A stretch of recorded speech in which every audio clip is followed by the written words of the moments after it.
Hey, everybody, and welcome to Boss Talks, episode 119. Got a great guest for you today, Sarah Fassett. She is here in the great state of Washington, the Seattle area, with me, a member of WUMFA, works at Thrive Communities, and is doing some great things in their training department. She's only been in the industry a few years, but has quickly gone into a more corporate role regionally and is really helping people to embrace caring for the entire community, all the residents, serving everyone, knowing how to do their job well, and just being a great presence, maybe intertwining some like empathy and helping see people that they aren't just trying to not pay rent, but maybe they just need a little help. But as long as we're helping everybody, we're not breaking any rules, are we? So let's make sure everybody has housing. And she is a person that is big on that. We're also going to talk about servant leadership and the power of collaboration. So she has some background history and some things that have really driven her and to be motivated in these ways. So we'll definitely get into her story, her life so far, and I think you'll be inspired by what she has to say. She has great energy. She's very positive and a lot of fun to talk to.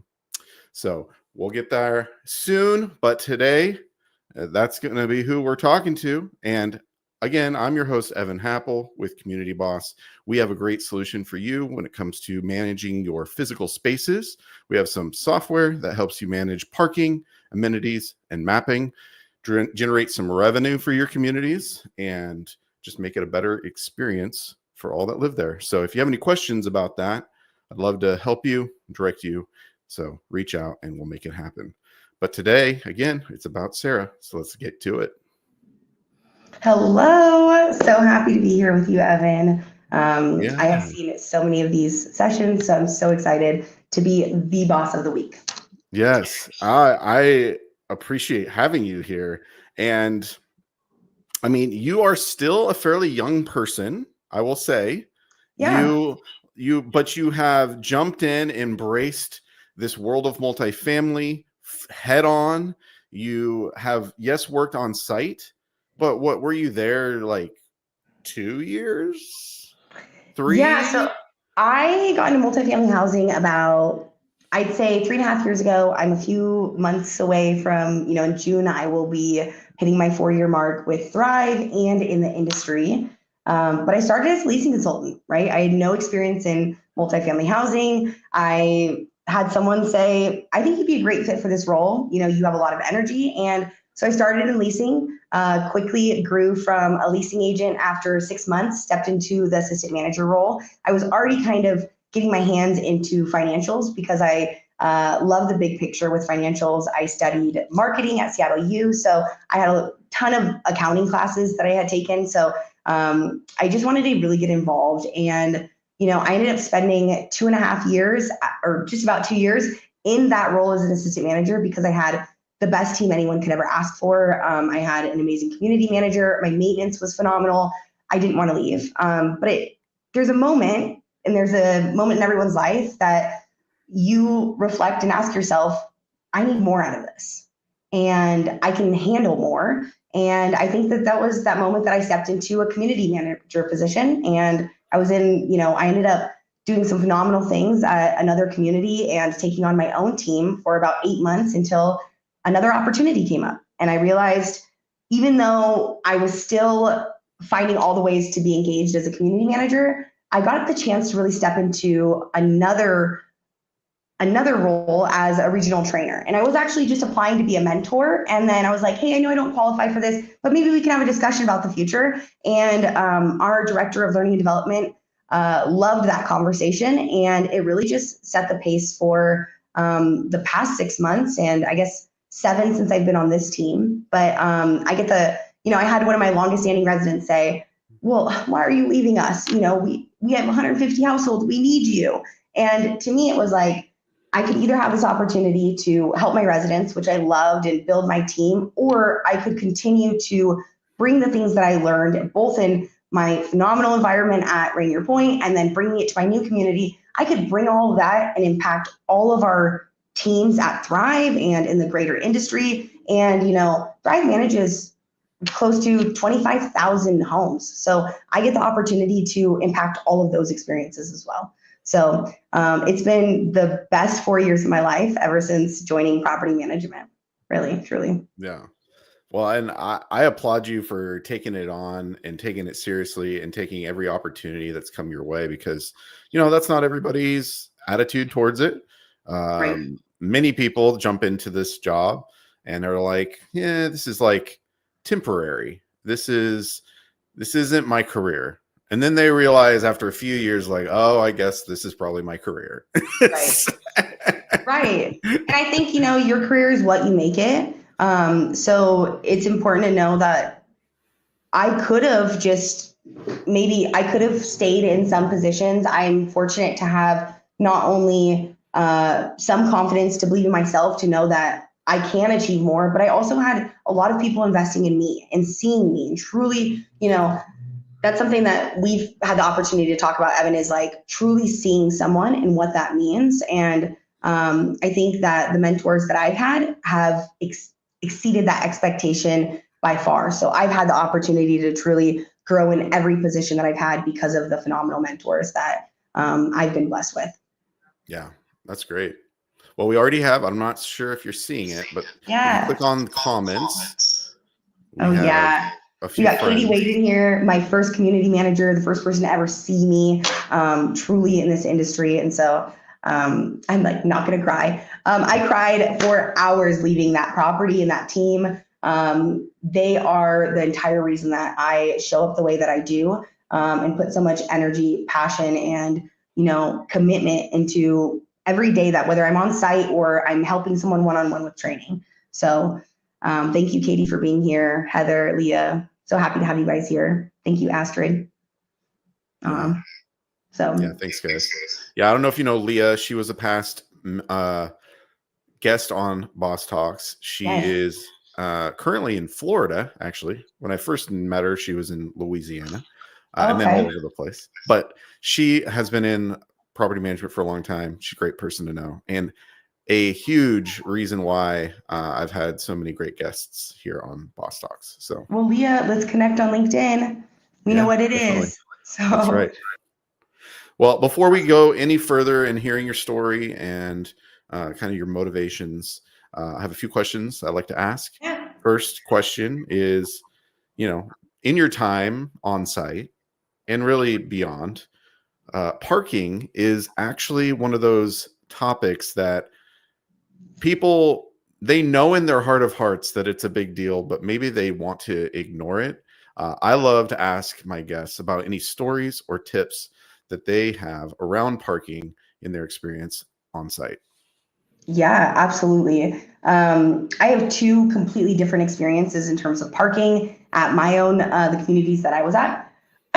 One of them is that the first community that I was at, we actually utilized Parking Boss, which is a sub-feature of Community Boss. And Parking Boss is literally one of the coolest features, softwares out there. I would say that it's probably the highest ROI in terms of investments that you can have for your community, because to be honest, it was so easy to figure out who was parked where, what car needed to be, addressed. I also got the chance to make notes on it and take pictures. There was a lot of historical data, which a lot of other softwares that I've utilized in the past have not been super great at, especially when people, I always say, people live in our communities, they love in our communities, they have lives in our communities. And so parking is such a huge factor of having people come over, having your guests show up. And so, I was so fortunate, and, I guess I'm just so grateful to have that experience when I had Parking Boss at Rainier Point, one of our communities. However, I then went to my next community and did not use Parking Boss. I won't name names, used another software.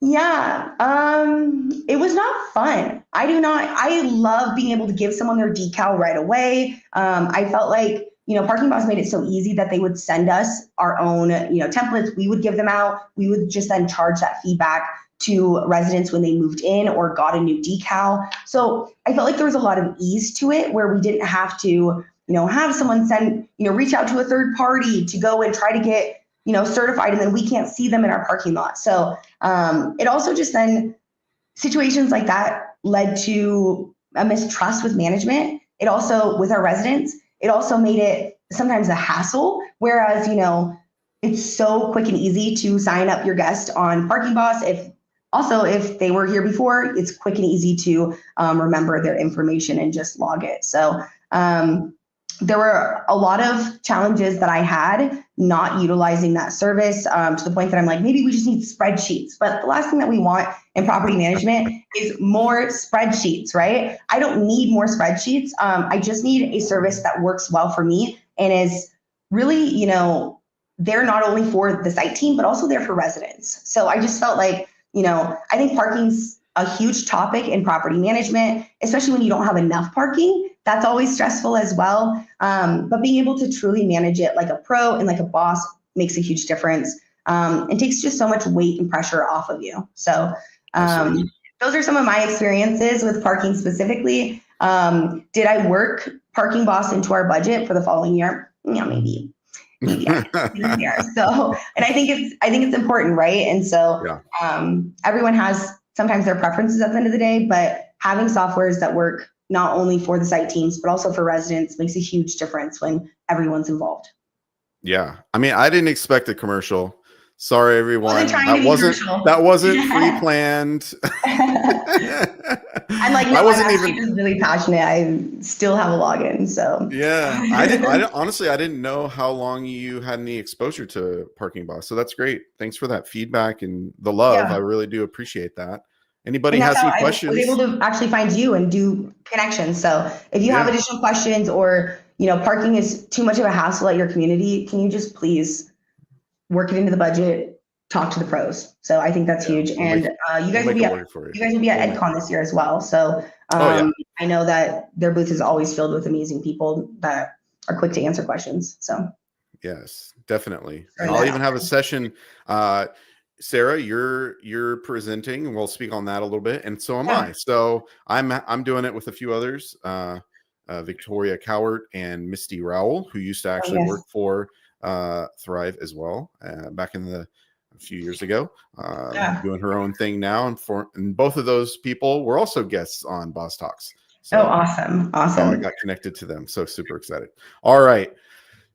Well, thank you for that little love and tidbit that you gave about Parking Boss. Super appreciative. But we'll move on to the next question, which is when it comes to your music of choice. Now, I've started curating the list as people answer this question. I'm adding it to a YouTube playlist on the Boss Talks channel. So we have a channel on YouTube. So if you go there and you go to our playlists, I will continue to add music as people answer this question.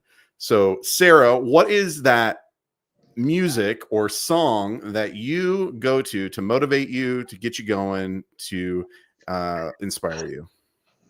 Oh man, it's got to be an appropriate song too, right? No preparation for this. I would say, and I know this is totally out there. I always have to look, but okay. The song is a little old, but come on, it's gold. It is "This Is Your Night" by Amber. Okay. And I'm just going to give you a little glimpse of that. Okay. Early 2000s, techno. It brings me to a place of dreaming and being just so hopeful for the future. So it was something that I used to listen to with my uncle and my mom growing up. And it was just, a huge part of, I'd say my identity. But that's one of my go-to songs, just to kind of get me upbeat. As you can tell, I'm always full of energy. So if you ever wonder why, it's because I've blasted that 6 times on repeat in my car. So that's my answer. This Is Your Night. Nice. I didn't know the artist or the name of that song, but I definitely know the song. So thank you. Yeah. I will definitely add that to our list and Perfect. make sure you guys check it out, save it. If you need something to motivate you, pick one of those songs. You got it. There's even some that are full albums because they Okay. said an album, not a song specifically. So I think Pink Floyd, Dark Side of the Moon, Believe is the full thing is on there. There is also some EDM. We got some electronic music, a full hour set. So if Love you need to that. just get going, make sure you check it out. I That's will actually, say, like, if I am trying to be motivated, like, I'm so guilty. I love the motivational speakers. Like, I love to listen to the hour collage of, different speakers talking. So I'm a huge fan of Brene Brown and Simon Sinek and some of those really big speakers and authors. yeah, definitely have a lot of motivation in what they say. So great people to follow. All right. Thanks for answering. And Yeah. again, check out the list, follow along as we add. All right. And then final question, when it comes to your caffeinated beverage of choice, what is your go-to beverage? Yeah. I guess, I'm the type of person that divvies for the time of year. So I Okay. have to full transparency. I will drink like a Red Bull Spritz from Bigfoot Java in the summer. And the wintertime, I am all about that pumpkin spice. And then but I don't do lattes. I do Americanos. I always have to have an extra shot on top of the Americano. So I will say that do my coffee ladies think I'm crazy? Yes. Am I working on my caffeine intake? Absolutely. So, great question. 5 shot espresso. Yeah, 5 shot of espressos, 24-ounce coffee gets me going. Five shots. Yeah, I don't do the white coffee, but like regular espresso. Like I genuinely love coffee. Yeah, so I drink five espresso shots. I should probably dim it down a little bit, but Wow. that's I think my heart would explode. I'm not gonna lie. yeah, I have high operational frequencies. That's what's happening. Apparently, man. Yeah, that's awesome. Well, thanks for answering. To Leah's question, so I made a post yesterday on my LinkedIn about the playlist. So if you go to my LinkedIn and look at my past posts, I think it's either the last one I did or the one before that. It's on there, the link. You can also just go onto YouTube and search Boss Talks. There's a few Boss Talks. So Boss Talks, say Sarah Fassett, and and that will get you to our channel. Yep. So there we Absolutely. go. All And right. Robin asked, is there still a candy jar on your desk? Well, now I don't really have a desk because I'm a trainer, so I'm traveling back and forth helping people all throughout the state. But I will say, do I keep goodies on me to give to someone at all times? Absolutely, yes. At home, do I have a candy jar on my at-home desk? Yes. For when my nieces and nephews come over, that's a huge part of life. What's the candy that you like to keep on hand?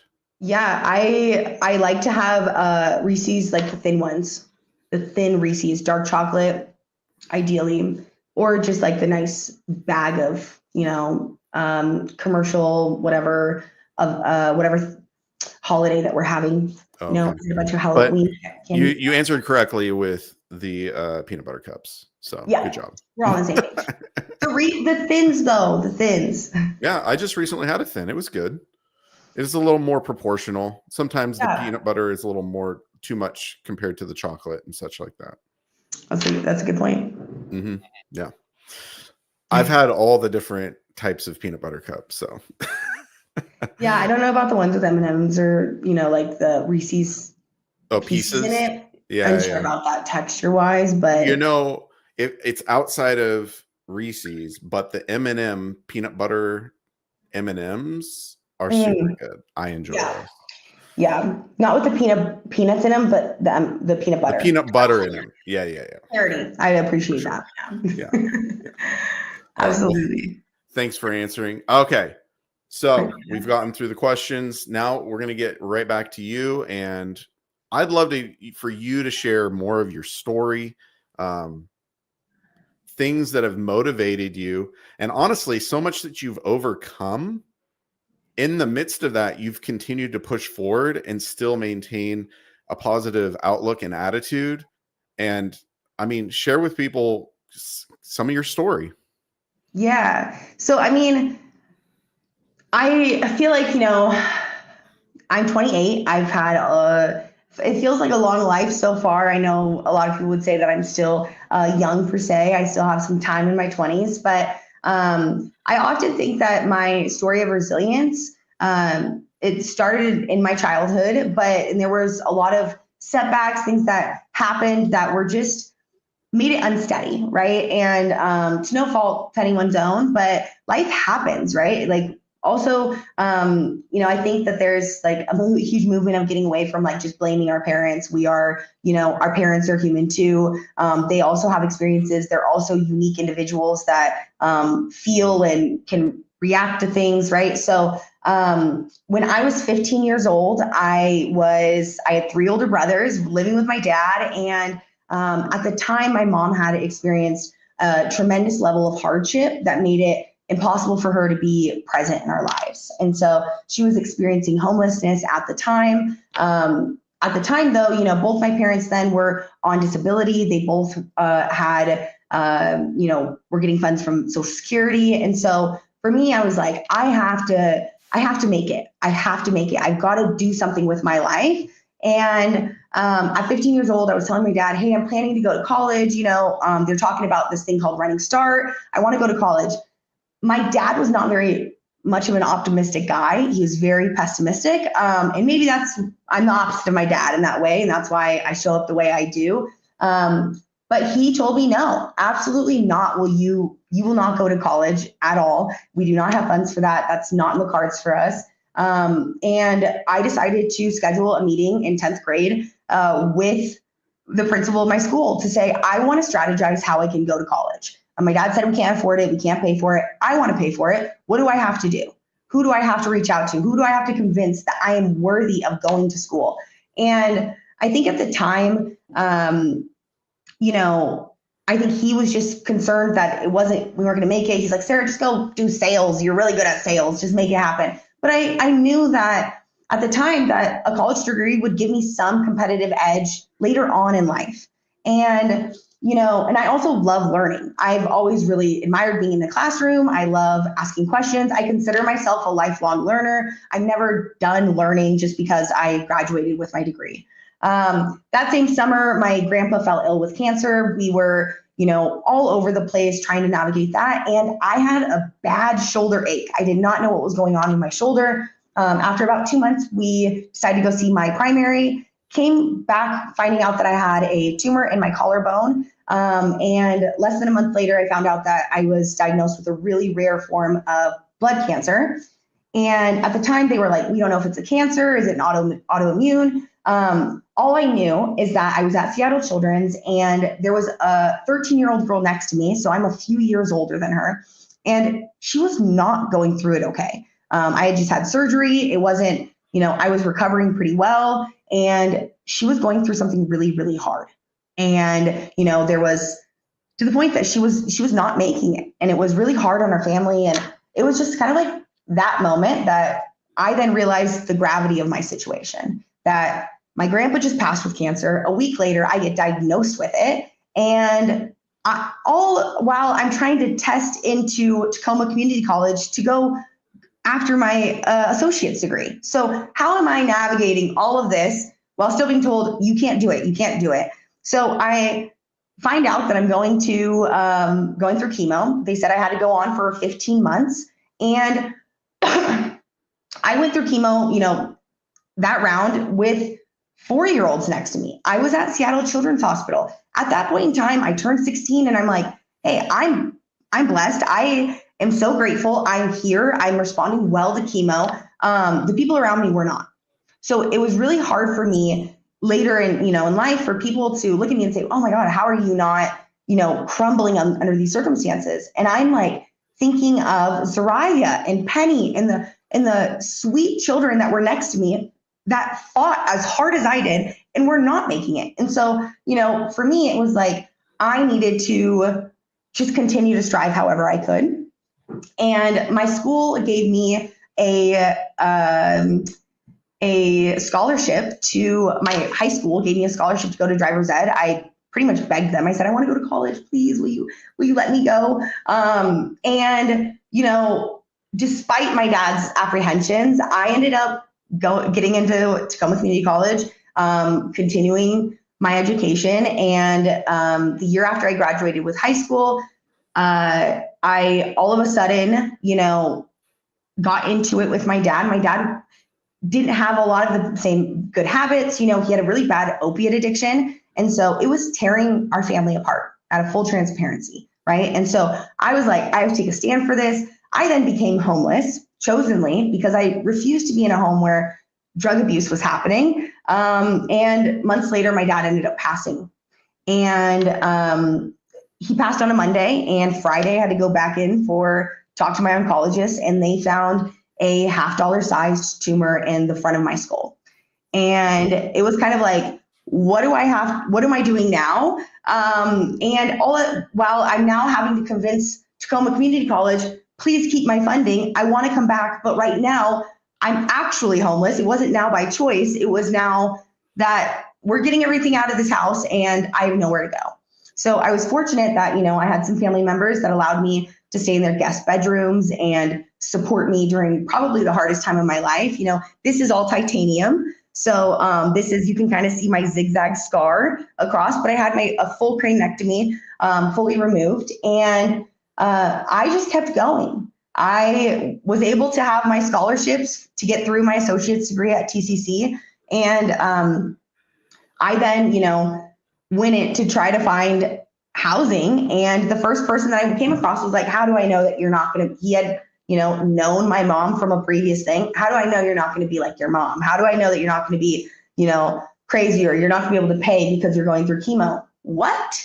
You know, how? Like, no, like, and so I'm now begging him again. I don't know my rights as a 19-year-old girl. And so, you know, I ended up getting to rent there. And, you know, I lived in Hilltop, Tacoma, and it was $500 a month for a 1-bedroom. And I was stoked. It was everything I could imagine for a first apartment. And then, you know, I was doing a lot of different things with Tacoma Community College. I, you know, did a lot of supporting. I created a book club at like a low income middle school. So there was a lot of different things that I was able to do to be involved. At the time I was working like 3 different jobs. Sometimes they were seasonal. So I was bouncing around. And then I was like, oh, but I don't want to stop going. I want to keep going. I want to go get my BA. I want to go to Seattle U. Seattle U is like my dad's least phrase, because he was like, that is so expensive. Do you know how expensive that is? My sister went there. So expensive. I leaned on my teachers. I found mentors everywhere I went. If I knew that someone had some insight on something, I grasped it. And instead of going to a public school, I chose a private one because I knew that there were going to be more scholarships. So I ended up continuing with my education, got my BA fully paid for. I never had a loan. And, you know, a lot of times people will say, Sarah, you're so lucky you don't have a loan, right? The problem is they don't realize that I applied for over 100 scholarships and I got 16 of them. So me being able to pay for my rent in Seattle, my food, and all of my classes and books was because I continuously showed and shared not only what I was going through, but also what I'm capable of and what I wanted to do for our communities as a whole. I didn't know I was going to be diving into property management. This is where I found my passion once I got into it. But in reality, you know, I then kept relapsing. I kept, you know, having another tumor show up, another surgery, more chemo. I've done 4 different rounds of chemo and have had multiple surgeries. So I think, you know, now I'm like, wow, you know, I then had I was a product educator for a retailer, and they let me go because they said that because of relapsing in 2020 during the wake of the pandemic, and I couldn't be around a lot of people because I had immunocompromised. So I applied for their marketing internship, and they said, oh, well, it looks like you have too much on your resume. And I'm like, I'm in school. I'm just doing a bunch of projects for nonprofits. What are you talking about? So they said I was overqualified and let me go. And I think that, I just learned to be an advocate for myself and now for others, because you don't have to just accept it when someone treats you poorly or says that you can't do that. And so I think that's a lot about like where my passion and story comes into play, is that I've had to almost literally and figuratively fight for my life and fight to be on the stages and walk in the doors that I've been to. So, since then in 2022, I relapsed again. I was an assistant manager at Rainier Point, and they told me, Sarah, it's bad. You're going to have to go back on chemo. I was so scared. I'm starting at Thrive. I'm so excited to be here. My problem was I didn't want to tell HR. I didn't want to tell anyone that I had this debilitating condition. My team knew, right? But I didn't want them to know, because I knew HR let me go last time. Last time they knew that happened, they let me go. So I was so terrified. Ironically, I didn't qualify for PFMLA at the time, so I couldn't get, proper funds, even though I qualified for FMLA. And so, I was out of encouragement from my first, mentor in the industry, Katie Wade, like being able to advocate for myself and share where I was going through, but that not diminishing what I was capable of. I was met with the exact opposite here at Thrive, right? And in property management, I actually had 3 associates donate over 90 hours of PTO to me so that I could attend all of my chemo. I ended up getting a tattoo that says 95 because my maintenance supervisor said, don't worry, you're going to live till you're 95. You're going to live till you're 95.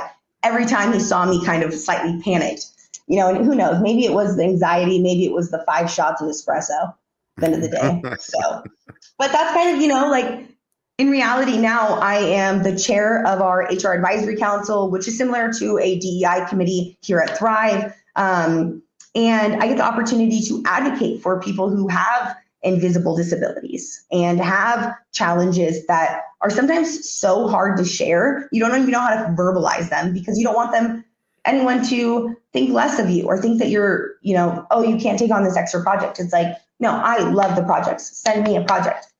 So that's kind of like, my passion. And then, we had faced an eviction when I was a teenager as well. And so always going paycheck to paycheck. Now it's like stepping into an on-site role.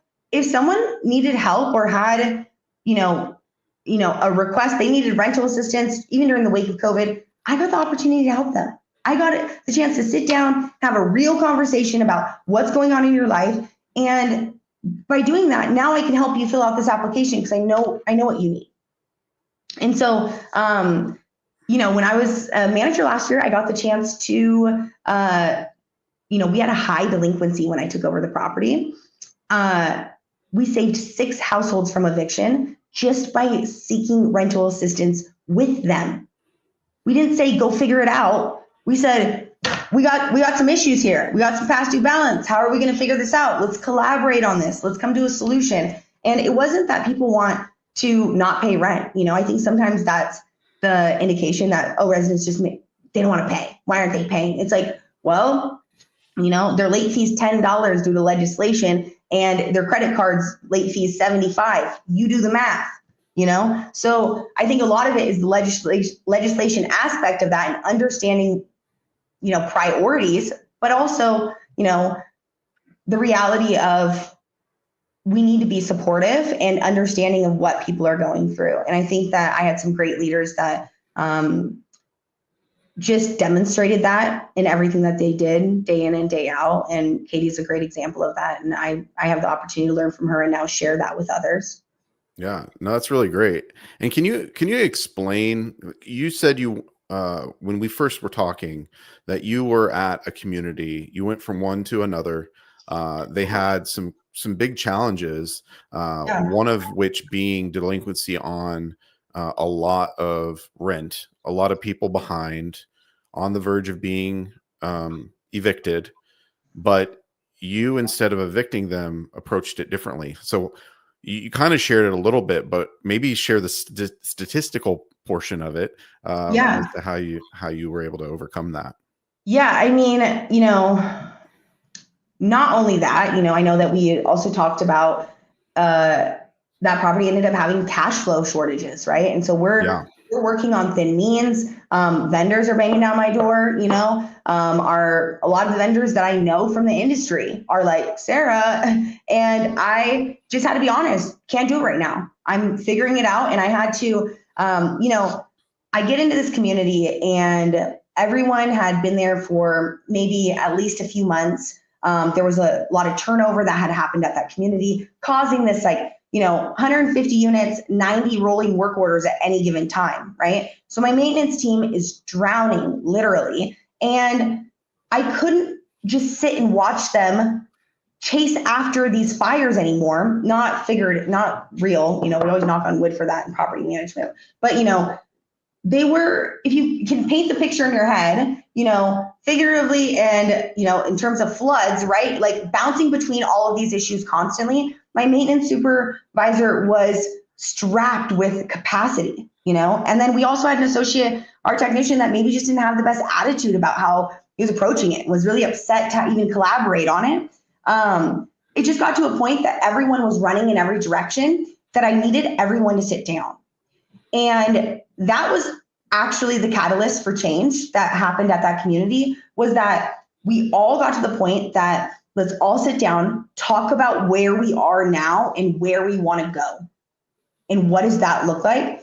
I won't lie to you. I did not do my job in a 40-hour work week. I was working weekends. I was working nights. I was working holidays. Like I was pouring my all into that community. And so, to the point that a lot of the spaces that they were operating in, their maintenance shop, their, office, was cluttered. It was hard to navigate. It was hard to, see. And so my friends were like, I want to hang out with you. And I'm like, well, I'm organizing this office this weekend. Did you want to come help? So my friends jumped in, came and helped me, really bring it to a place that I'm so, when I passed it to the new community manager, I was proud. I was so proud of the condition of it, to the point that, 6 months later, not only were we not in a cash deficit whatsoever, but we had a good surplus of that. We were, I actually looked at every reoccurring contract on a monthly basis and either renegotiated them or changed vendors.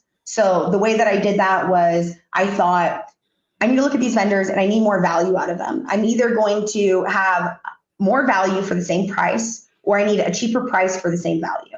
And that was kind of the way that I was able to actually reduce monthly overhead by over $5,000, probably more than that a month. But now that community never has more than 4 work orders at any given time. And I think that that's just a sentiment to, like, when you truly slow down to see what needs to be done and create a strategic plan, you are 10 times more likely to achieve it. I also had bingo cards. I put a bingo card in all of their spaces of all of our goals, and they were all, if my rule was, if you had one line that got completed, and I encourage a bingo card, Canva has them for free. If you do a bingo card and you complete one line, I was like, it's a treat.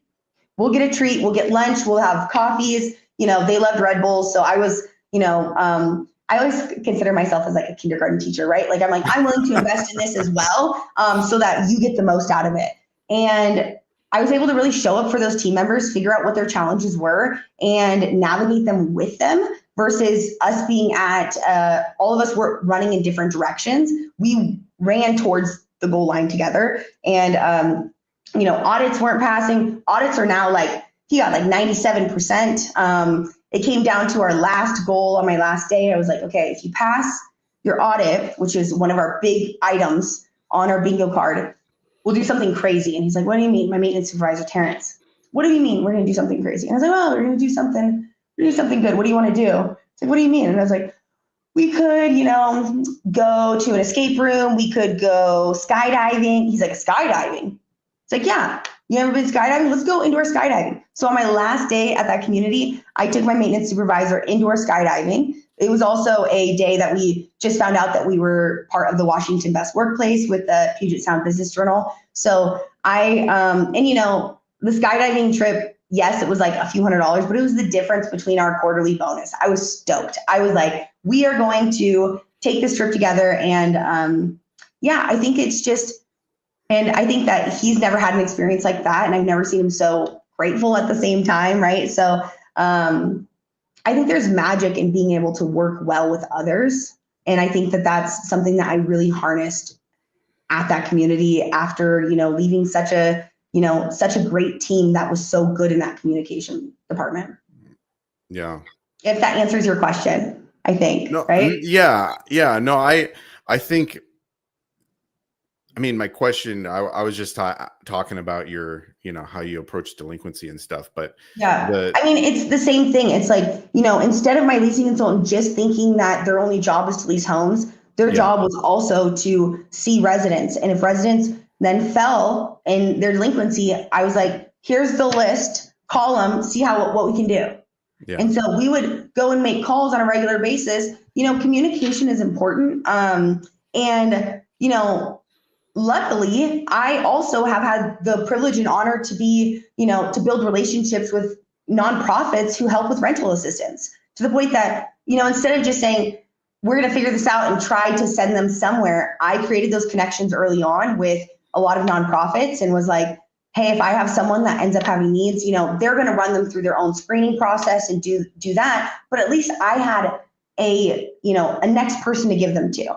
Right. And oftentimes, those individuals picked up the phone right away. So it was never like, sometimes it's hard to realize too that residents, it's not fully clear what our rights are as tenants. And so people are trying to navigate that. They're trying to navigate how to read a 30-day. And so if we can take the time and the human approach, I think, yes, we talk about maybe it was like $70,000 in delinquency, right?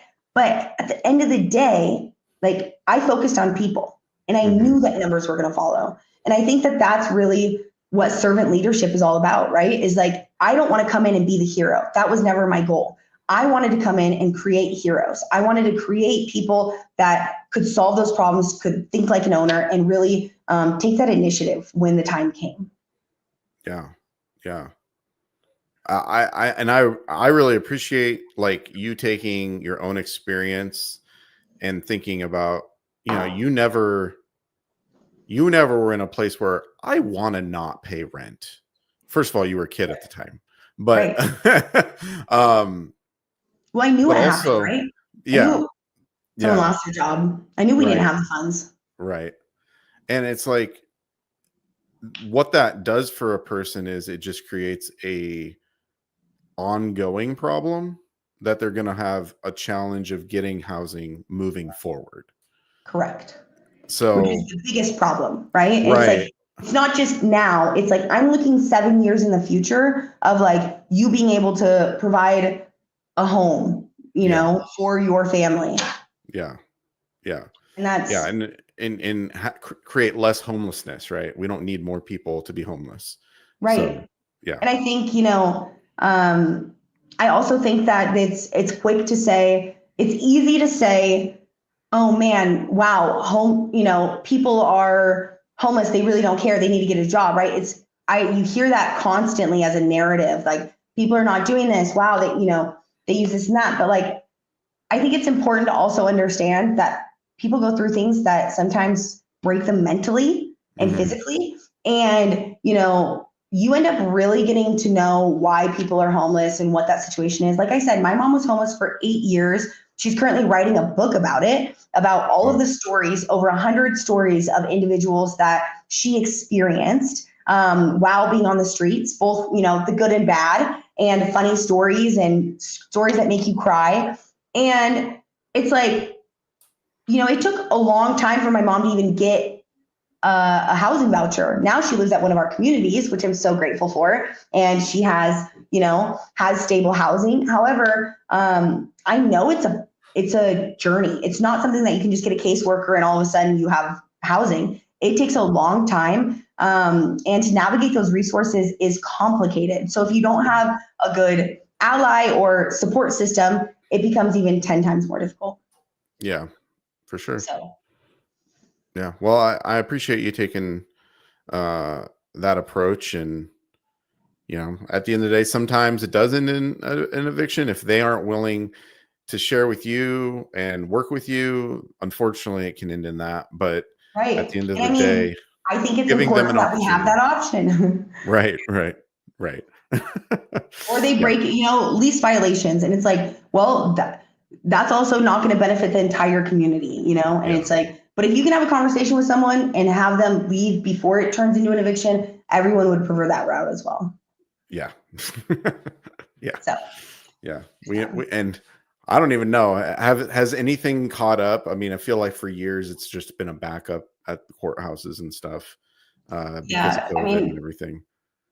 I'd say an eviction that needed to happen, there was still a lot of empathy in it, but we needed to start getting money on that home. It was a lot of things going on. I'd say it took 15 months, Yeah, and that's King County. I know Pierce County is a little bit faster, but yeah, I mean, there's a lot of backup, and it also is just it's not fair to people, owners who own these buildings that are trying to just make even sometimes yeah, on their mortgage and high interest rates, and also investing into the community. So I think yeah. that that's an important aspect that I don't think anybody wants to go through the eviction process, both landlords or residents. I think that that's a hard thing for either side to go through. But if there's Yep. an ability to have a conversation within those 30 days, like let's start having that conversation.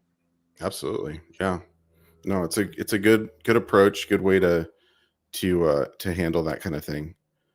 You mentioned servant leadership and that kind of being your approach when it comes to this topic and things, and also just this opportunity you had to go from on site to a corporate regional role in training, and really seeing it as an opportunity to make a bigger impact, and with servant leadership kind of at the base of all of it. So what's it been like in this new role? Has it been have you felt like you've been able to make that impact? And what is some of the things you're doing?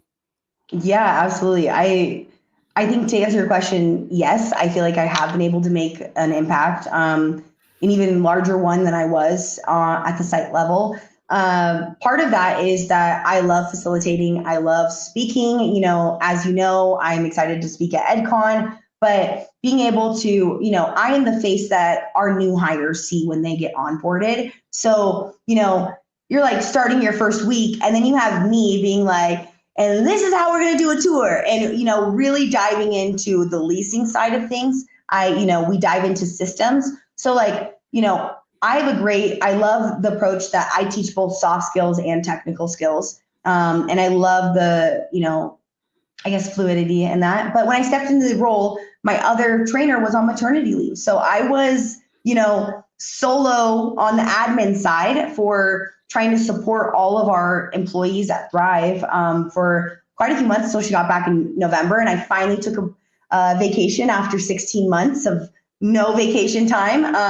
But you have to understand that I had a lot of, in a sense, fires to put out or things to address that needed attention. So I feel good about that. But I think part of it too is I've been able to, my supervisor, our director of learning and development, is all about us being collaborative and also about us being creative. And if there are insights that I took from my own experiences, she wants us to implement them in everything that we do, everything that we teach. So it's just been a joy and so fun to see. I will say that my Teams chat is, when I get in the morning, it is like 10 messages already, people asking me questions, but I love it. It's just sometimes I know that I can't stretch myself thin enough to be there for everyone. So I have to know how to delegate my own time as well. So I think that that's something that I'm learning in terms of the art of delegation, making sure that I show up 100% for others by showing up for myself. And I think that that's a huge part of it. Yeah, for sure. Well, I'm glad that you've been able to really tackle that and to um lean into this role. It's not been super long even in this role. But initially, you had to cover and do all that, but great that you're able to dive in now and really provide the training that people need. And if you think about it, like full transparency, like I think, it's important to know that I don't ever think like I know everything. It's just that Sure. I am willing to figure out the answers if something comes up, and I have a really good memory to store it all. So, when I stepped into a community manager position, I didn't have a lot of experience in terms of doing our financials. And now we teach financials. So I got, a golden ticket for doing financials so well my first round. But now it's like I really get this opportunity to bridge those gaps of understanding. When you see that light bulb moment when someone's learning something for the first time that is going to help them tremendously in their day-to-day operations, it is the best feeling in the world. So I think, whether it's soft skills, technical skills, financial skills, I love all of that. And I just love to see those light bulb moments when they happen. Yeah, for sure. Yeah, it's always nice to be a reason that people get it. Yeah. And if something's confusing, they bring it up. And I'm like, let's fix it. Whatever it is. Yeah, exactly. No, that's great. Well, you did mention you're going to be a speaker. I'm going to be a speaker at the upcoming EdCon. If you haven't gotten your ticket, make sure you get your ticket coming up in March. But you are speaking on the power of collaboration, if I'm not wrong. Yes. Yes. And what's kind of a sneak peek as to what you're going to be going over? Okay. So it's kind of like, how sometimes we're just all grinding, we're putting out fires, hoping things fall into place. It's like when teams aren't truly working together, when communication breaks down, it makes everything harder for all of us. And so my session is all about changing that dynamic in a way that actually sticks. So I'll be talking about a framework to apply to your everyday life. It's also, breaking that down. It's like, how do we work together? It's simple yet powerful, and it can change your team's performance. And I think a big takeaway too is that no matter who you are, you have the impact to make this change. You do not have to be in a formal leadership role to be able to make this change. What time is your session at, Evan? I don't know. Oh, well, I just found out my session's at 3 p.m. So at 9 a.m., I look forward to going around to the vendors and telling them to hold their raffles till 4:15. They cannot call their raffles at 3. I'm not doing that. They need to come to my session. So holding raffles, and then, because I know that's a tough time slot, people have been there all day, and I look forward to still having a packed room. So there's a lot to take out of it. And I'm just really excited to just give some huge takeaways so that people can start to put this into practice right away with their own teams. Yeah, that's great. Are you looking? I'm trying to find your time. Do I have to log into the? It's under WMFA. WMFA under events. Oh, wait, no, I looked in Feedloop. Hold on. Don't forget to download the app, Feedloop. I haven't looked at Feedloop yet. I'm still working on my presentation. You're probably already done. No comment. I got a great. It's like I've got the meat and bones. It's beautiful. So I'm really excited. I'm working. It's me and 2 other people, and we each have a portion. So we have some more fleshing out. But anyways, I have it in here. Yeah. Well, my mentor from the Emerging Leaders Program at WMFA, because we are both active members. I know you just got on the board at WMFA. And I've been a part of the marketing committee for the past year, and also part of their inaugural cohort for the Carrie Anderson Emerging Leaders Program. But, my mentor is a huge part of the reason that I get the opportunity to speak at EdCon. Our focus last year was all about how to get me on a stage. I'm ready to talk. I love presenting. That is the weirdest thing that I love, is public speaking. And, I know that it's not a soft spot and not everyone loves that. But I love it, and I want to share, the things that I've learned, and also, it also encourages me to go learn more so that I can pull from real research and statistics so that I can provide that provide that level of impact. So I think that's super exciting. I'm excited to attend your session as well. I hope we're not at the same time. Yeah, I actually have the app. I'm logged in. Yeah, so if you go to like speaker times, Okay. or if you go and click on yourself as a speaker, I think it'll say it there. Someone showed me. But Janelle, my mentor, will also be speaking at 11. So I'm excited that I'll be able to watch her session as well. And, you know, my mom was just saying, I remember when you got back from that event last year and you were like, I can't wait to speak at EdCon one of these years. And I didn't realize that I was going to be selected. They told us a little bit later than they said they would. So I was like, oh, it's okay, Jason. I'm fine. So I'm really excited to really bring some of the things that I have lived and breathed and made a part of who I am and everything I do with my teams a part of EdCon and really sharing that. Yeah. No, I'm excited. I hope I can watch yours as well. Yeah, 3 p.m. No raffles. This is my first time speaking. I didn't come about this you came about it a lot faster than I did. That's for sure. But there's so much to that. Like I never thought I'd be a board member. I didn't think I'd be speaking, and here I am doing both in the same year. Yeah. So, well, you know, and I just became a board member at Dawn, which is the Domestic Abuse Women's Network. So I'm very excited about that. And, you know, we partner with them during the chili cook-off to raise funds. So I look forward to making sure that Thrive has a chili booth this year and really just like elevating that as well. So I'm excited about that, but it seems like, you know, good things are in the works for the both of us, really. Yeah, excited for 2025.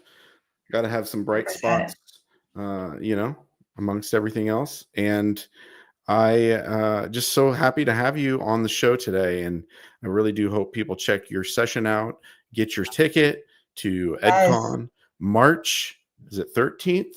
March 13th, Thursday. You can be there all day, but make sure you're there at 3. Okay. That's right. That's what's really important. I will also say that even if it says that there's, you know, 1,200, 1,300 tickets left, you better get your ticket because those will sell fast. People buy them in bulk. So make sure that your team has the tickets to EdCon at the Seattle Convention Center, hosted by the Washington Multifamily Housing Association. It's going to be an event, literally the industry event of the year, in my perspective. That's right. And it's in the new Summit building, only a few years old in Seattle. So it'll be shiny and new and bigger venue, nicer venue. So make sure you are a part of it and help the ongoing efforts to only make WUMFA, or keep it, I should say, one of the premier affiliates of NAA in the country. Yeah, it's one of the largest affiliates in the country. What do you know what the rank is? I think it's I think we are, what were we? The 6th? I was told last week. I'm gonna say it wrong, but we're in the top 5. I'm pretty certain. We're really high up there. One of the top. I could be wrong. But we're up there. But in general, I would say, being somebody that's been around the country and seeing all the different affiliates, they're all different sizes and all different, I guess, levels of being developed in what they're doing and number of people they have on staff, all that stuff. But I think what we're doing, as if I'm doing the work at WUMFA, is really great. And I do see a difference compared to some of the others. So great quality. Just as a final note with the, you know, WUMFA is about to announce their ICU series. So if you weren't at that Topas and Topics, you know, I was one of the, I guess, guinea pigs. You know, there's a video, it's a few minutes long, of me. It was my last day as a property manager. And it was an event that residents threw for me as a farewell after 8 months of service at that community. So feel free to check that out. Please nominate someone who you think has a great story that we can capture at WUMFA. I think that that's going to make a huge difference and really just bringing that humanity to our entire experience and our entire industry. Yeah. Well, and Also plug I know you kind of mentioned it, but not officially. You were one of the first to go through the Carrie Anderson leadership. What is it called fully? The Carrie Anderson Emerging Leaders Program. There we Yes. go. Yes. Last year was the first year, and you were in that group. Carrie Anderson Yes. being the person that's one of the founders of Thrive, still around, also a founder of WUMFA, Yep. was the first president of WUMFA. And so she's definitely someone that is important to the association and was honored with being named, having that named after her. And I don't know if you caught it, but at President's Brunch, when she was giving us our recognition for being a part of the program, when they called my name, she said, "Watch out for this one." And that's true. That's true. Okay. Carrie Anderson, we'll recognize real. We're all about leadership. And she is one of the many reasons that Thrive is home for me. So Yeah. Thank you again, Evan, just so much for allowing me the opportunity and space and platform to just be a part of this experience. And I'm excited for EdCon and all of our upcoming opportunities. Yes, yes. I'm so glad to be somebody that can put you in the spotlight in a bigger way, even than locally. Now you're Right. hopefully going to be seen by those that are across the country, those that have been watching the show. Leah, she's in Florida, so already there you go, expanding the network. Well, I And was hoping to take the Bay Area NAA faculty. I want to start teaching CAM in all of the classes. So maybe not this year. I'm in so many other trainings right now. So, but yeah, maybe I'll go to Philadelphia at the end of the year. Who knows? But there you go. they bounce them around. I will say, if you did watch this session and want to connect, please add me on LinkedIn. I'd love the chance to connect with everyone. Yeah, be sure to do that.